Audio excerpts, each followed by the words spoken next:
Мариэль с нетерпением ждала свою первую беременность, но плановый осмотр превратился в кошмар. Она сидела в зале ожидания, нежно поглаживая растущий живот. Каждое движение малыша наполняло ее радостью и предвкушением. УЗИ должно было стать счастливым моментом, возможностью увидеть ребенка и услышать его сердцебиение. Врач нанес холодный гель на живот Мариэль и начал осмотр. Спустя несколько секунд его выражение лица резко изменилось. Мариэль заметила это и спросила: «Все в порядке?» Сонографист выдавил натянутую улыбку и, извинившись, быстро покинул комнату. Минута за минутой Мариэль оставалась одна в темной комнате, пытаясь разобраться в черно-белых изображениях на экране. Вскоре дверь распахнулась, и вошел ее акушер, доктор Кендрик. «Что происходит?» – прошептала Мариэль, но ответа она боялась больше всего. Доктор, глубоко вздохнув, сказал: «Я направлю вас к специалисту. Нам нужно срочно провести дополнительные обследования». Ее слова прозвучали тревожно, а на лице появилось напряжение. Мариэль покидала кабинет уже не такой счастливой, как пришла, крепко сжимая направление. Дома она пыталась сохранять спокойствие, рассказывая мужу Люку, что визит к специалисту – всего лишь мера предосторожности. Но даже Люк, всегда уверенный и оптимистичный, не смог скрыть волнение. Через несколько дней Мариэль оказалась в другой клинике. Специалист диагностики, доктор Роуэн, приступила к обследованию. Ее выражение лица стало еще мрачнее, чем врача в предыдущей клинике, и она также молча покинула комнату. Оставшись одна, Мариэль замерла в ужасе, глядя на экран монитора. Вскоре вошел другой врач, доктор Хендерсон. Он посмотрел на экран, его глаза расширились, и, не сказав ни слова, врач вышел из кабинета. Медсестра вручила Мариэль листок бумаги с номером телефона, а доктор Хендерсон с серьезным выражением лица сказал: «Вам нужно немедленно связаться с этим специалистом». Он поспешно покинул комнату, оставив Мариэль в недоумении. Пока она одевалась, медсестра виновато улыбнулась, но воздержалась от объяснений. Выйдя из клиники, Мариэль почувствовала, как тревога охватывает ее сильнее, чем когда-либо. Телефон непрерывно звонил. Это были сообщения от Люка, но она не могла собраться с силами ответить. Ей было необходимо понять, что происходит, прежде чем делиться новостями с мужем. Последующие дни проходили механически. Обследования, тесты, ожидания. Тесты становились все более сложными и изнурительными, оставляя Мариэль эмоционально и физически истощенной. Жизнь превратилась в череду клиник и комнат ожидания. Некогда радостное ожидание ребенка сменилось гнетущей неопределенностью. Каждую ночь она лежала без сна, глядя в потолок. Мысленно она перебирала десятки сценариев, что могло пойти не так. Звонки от семьи не приносили облегчения. Мариэль не могла рассказать им правду, пока сама не узнает, в чем дело. На работе коллеги бросали на нее сочувственные взгляды, но не решались спросить о происходящем. Однажды телефон зазвонил, и голос на другом конце сообщил, что прием у специалиста назначен на следующее утро.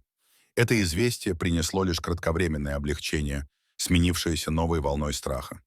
Вечером Люк, как всегда, попытался ее успокоить. Он сжимал руку Мариэль за ужином, обсуждая возможные имена для ребенка и идеи для детской комнаты. Но Мариэль едва могла есть, ее мысли были далеки. Она чувствовала себя в плену надвигающегося кошмара. На следующее утро кабинет специалиста встретил пару стерильностью и холодной обстановкой. Люк старался улыбаться, но даже это не успокаивало.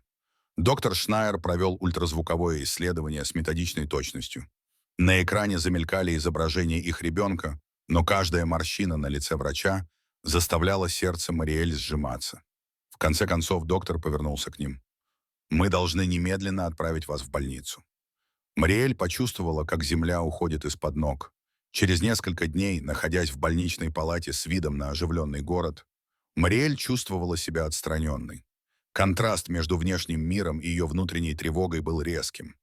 Люк был занят тем, чтобы устроить их вещи, а врачи и медсестры непрерывно двигались по палате, проводя тесты и обсуждая результаты тихими голосами. Люк находился рядом с Мариэль, наблюдая за каждым движением врачей и задавая вопросы, когда это было возможно. Каждый тест казался вечностью, а мысли метались, подслушивая обрывки разговоров. Она уловила слова вроде «редкое состояние» и «множественные консультации», которые только усилили тревогу. Люк пытался отвлечь Мариэль легкими разговорами, но все его усилия оказались напрасны. Больничная палата казалась тюрьмой. Время в ней тянулось мучительно долго, пока они ждали новостей. Мариэль лежала на смотровом столе, а специалисты из разных областей осматривали ее один за другим. Каждый врач высказывал свое мнение, используя медицинские термины, такие как аномалия и паразит, которые звучали все страшнее. Мариэль пыталась задавать вопросы, но голос терялся в потоке экспертного анализа, оставляя ее еще более сбитой с толку. Ночью звуки больницы, повторяющиеся сигналы приборов и отдаленные разговоры мешали Мариэль заснуть. Люк держал ее за руку, шепча слова утешения, но напряжение ощущалось даже в его прикосновении. Дни превращались в недели, а ответы все не приходили. Мариэль молилась о ясности, о чем-то, что дало бы ей направление. Люк присоединился к ее молитвам, сохраняя стоическое спокойствие, которое становилось их общей опорой. Прорыв наступил, когда к их делу подключился новый врач, доктор Эванс. Он внимательно изучил историю болезни и провел несколько эхокардиограмм. Его скрупулезный подход вселил в Мариэль надежду. Возможно, решение было ближе, чем она думала. Доктор Эванс сообщил, что обнаружил нерегулярности в сердцебиении и Мариэль, и ребенка, и подчеркнул необходимость тщательного наблюдения. Он предложил возможные варианты хирургического вмешательства, каждый из которых был сопряжен с рисками, но давал шанс на более безопасное течение беременности. Люк стал опорой, работая с врачами и донося новости семье, стараясь смягчить их тревогу. Мариэль цеплялась за каждую победу, стабильный сердечный ритм или улучшение движения ребенка. Путь был эмоционально изнурительным, но она оставалась сосредоточенной на своей цели. Каждый день приносил новые испытания. Однажды утром Мариэль проснулась с непонятной болью, и доктор Эванс назначил дополнительные тесты. Каждый новый результат приносил больше вопросов, чем ответов. Медсестры и врачи стали для нее почти семьей. Их лица были знакомыми, но всегда оставались серьезными. Тело Мариэль болело от постоянных процедур, а разум был перегружен медицинскими терминами. Люк, видя ее страдания, организовал встречу с родными. Теплые объятия родителей дали Мариэль кратковременное утешение, но также напомнили, что на кону стоит слишком многое. Мать плакала, а отец пытался скрыть свое беспокойство. Жизнь за пределами больничной палаты превратилась в далекое прошлое. Друзья и коллеги отправляли слова поддержки, которые приносили короткие проблески света в ее мрачную реальность. Мысли Мариэль были сосредоточены только на одном – благополучии ребенка. Визиты родных и близких давали Мариэль небольшие передышки от бесконечного потока медицинских процедур и тестов. Эти моменты позволяли ей вздохнуть, обрести внутреннюю силу и подготовиться к предстоящим испытаниям. По мере того, как беременность достигала завершающей стадии, обсуждения вариантов родов становились все более частыми. Доктор Эванс и его команда регулярно собирались в палате Мариэль, чтобы объяснить ей и Люку, что их ждет впереди. Врачи подробно рассказывали о рисках, связанных с каждым из возможных методов родов, подчеркивая, что у каждого варианта есть свои плюсы и минусы. Эти серьезные решения тяжело давили на Мариэль, но она старалась сохранять спокойствие. План состоял в том, чтобы вызвать роды в подходящий момент. Доктор Эванс подчеркнул, насколько важно, чтобы к тому времени состояние Мариэль было максимально стабильным. Люк внимательно слушал каждого врача, разделяя с женой тяжесть ответственности за предстоящий выбор. Когда наступил день родов, напряжение охватило всех. Мариэль готовили к родам и перевезли в родильную палату. Окруженная медицинской бригадой, она крепко держала Люка за руку Люка. Началась индукция, схватки усиливались, но успокаивающие слова Люка помогали Мариэль справляться с каждым новым приступом боли. С каждым усилием она находила в себе силы, о которых даже не подозревала. Под звуки мониторов и быстрые действия доктора Эванса она продолжала бороться. Наконец доктор Эванс принял роды. В палате раздался крик ребенка, а затем и еще один крик. Это были близнецы. Медсестры быстро взяли малышей, чтобы их стабилизировать, а вся команда медиков ощутила облегчение и восхищение этим чудом. Мариэль и Люк смотрели на своих новорожденных с благоговением, не веря, что это стало возможным.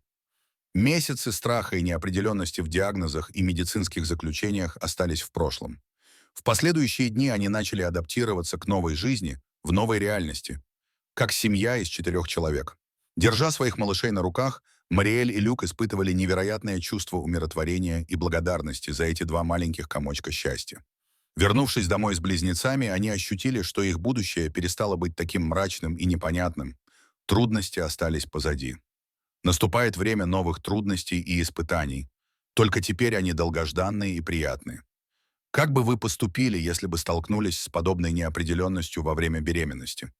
Насколько важно доверие к врачам в такие моменты? Был ли у вас опыт, когда врач скрывал что-то или наоборот давал поддержку? Делитесь своим мнением и историями в комментариях. А если вам понравилась эта история, обязательно поставьте палец вверх и поделитесь этим рассказом со своими друзьями. Если вы впервые на этом канале и еще не подписаны, рекомендую подписаться.